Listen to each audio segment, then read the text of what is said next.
So going back to the question of why do you attract avoidant partners, another reason can be upbringing. Upbringing can heavily influence who you're attracted to, especially if you're the kind of person who's grown up with emotionally distant or unavailable parents.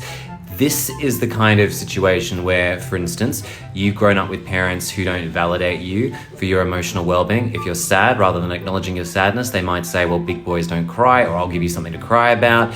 They might be the kind of parents that make you feel like you're unworthy, not lovable enough, and they can do this through a lot of verbal and emotional distancing and withdrawing, or even being physically absent.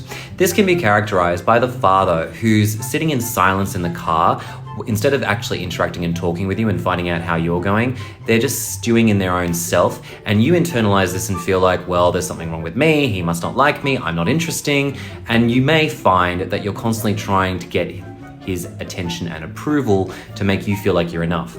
You may have also grown up with a mother who's been constantly criticizing and scathing you for not being good enough academically, physically, and you're left internalizing that you don't ever feel like you're ever going to meet their expectations.